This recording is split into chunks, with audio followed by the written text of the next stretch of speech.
all right, so I wanted to ask you sort of a personal question. Hmm. In that, is anything in your own faith tradition, or your sort of, your understanding of the sacred and the profane, as we talk about in sociology, a sort of way that we think about the world religiously, help you understand what the heck is happening in the world in terms of this polarity and this divisiveness that we're in? I know there are some people that will see it purely in religious terms, sort of the rapture narrative and things like that. Some Hmm. of the people that I study believe that the end times are coming very soon. But is there something within kind of, your personal understanding that helps you understand what's going on in the world and want to do this work? I think the thing that I'm very conscious of is fear is a hugely powerful force um, in the world. And we live in a time where, you know, seeing it from somebody you say international relations, the post World War II order is, which was set up, really to deal with the problems that happened with the stock market collapse and the global depression, which accelerated stresses and led to World War II. Well, the rise of fascism, in Japan and Italy and Germany and World War II.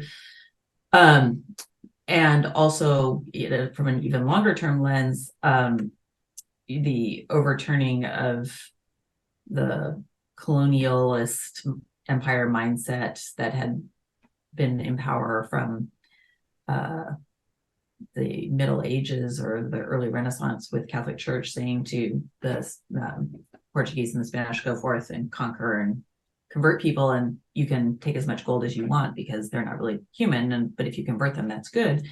Um, those systems that grew out of that way of looking at the world are, by many people, considered no longer acceptable and are under attack, or are evolving, or people are positing that there should be a new way of organizing our world. And when that happens, the fear around that creates both an opportunity for positive change and an opportunity for people to leverage the fear to aggrandize themselves and to get power. So I look at this time as one of flux, where we're facing pressure from climate change, we're facing global scale shifts in how we want to organize our societies and our world.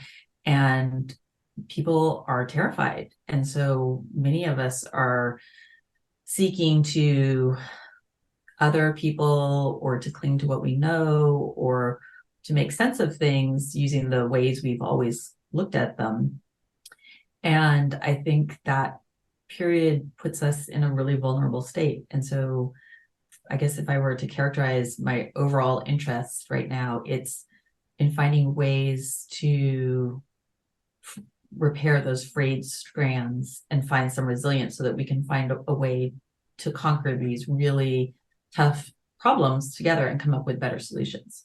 That's my long-term hope, is that Uh, you know, amidst this time we can pursue that. that's beautiful the way you say it, because there's a sociological version of that, which is, there's a French term anomie, means the Mhm. sense of normlessness, when things change too quickly and people want to go back. And I've Yeah, used it to explain, the appeal of Make America Great Again to this yeah. mythical past, when things made sense, because they are terrifying at the moment. They're incredibly terrifying. I misplaced my phone today for 2 hours and I was in a panic. I was literally running up and down the street thinking that I dropped it on my way to the coffee shop, and how am I going to live and be Right. able to do anything I want to do, including talk to you. And I left it on my exercise bike. It was right there. But this notion of like, we're in this very fragile moment where everything, democracy, gender, whatever, could collapse at any moment. And so I Yeah. can see how faith traditions could be incredibly comforting. I mean, there is this great book on religion called The Sacred Canopy that talks about the reason we have religion is we need a coping mechanism to make sense of things, because things make make don't make sense, and often they really don't make sense. And so, Yeah. the value of faith is to give us this thing to hold on to. So I appreciate how you articulated that, because it makes a lot of sense as a sociologist and as a militant agnostic. That's how I've labeled myself these days. I'm not picking sides. I'm just like, I don't know. You're open to all. So the last question I wanted to ask you is just, in the work that you're doing, either with this project or kind of your interest in these communities, do you have any Mhm. good stories to tell? Are there any sort of anecdotes about doing this work? Because one of the reasons I ask this is part of this project has been trying to find that connective tissue among many of these communities of faith that aren't often. I think bedfellows might be the wrong term to use when talking about communities of faith, but it might be a little distrustful of each other or not have the most consistent history of fellowship. I mean, there's a lot of schisms out there, and Yeah. we're kind of building bridges. And so I'm wondering, in the work that you've been doing, have you found a way through that, or have any good anecdotes about doing the work on this project? I'm going to make an analogy to my law career, which is that I have so many good stories about crazy things companies and issues I worked on in China, but because of client Right, privilege, I can't talk about them. right. And I kind of feel that way about Mm. this question too, because the way the things that would make them noteworthy anecdotes would require me to tell you Yeah. specifically. And if I Okay. were just telling you, Fair maybe that enough. would be fine. Fair But enough. but I think if I could answer the question this way, it's that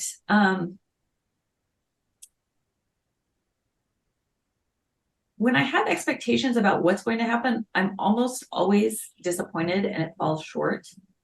And then when I don't have expectations about it, there will be some weird, quirky aha thing where somebody proves open in a way that I hadn't expected, or has, I don't know, some deeper compassion than maybe I would have seen on the surface. And that's kind of it's the unexpected that makes this work so interesting. And that amidst a world where we seem to, because we get so much information now, we seem to prioritize sorting it and thinking we have everything figured out. Like, well, so and so does this, they say these things, they dress this way, they listen to this kind of music, so they're this kind of person and I can expect X from them. The people I've encountered in this project have proven that those sense making tools are actually kind of flimsy. And so what I would like to do is revisit that question Okay. next year when we're ready to publish some of the results of our work Yeah. and see where we end up. But I think it is a question worth exploring. Yeah. Yeah. I know. We'll have plenty of stories when this is all said and done. Yes, Sticking them in my back pocket for the moment. there you go. Yeah. Thanks, Amy. I You're appreciate welcome. it. Yeah.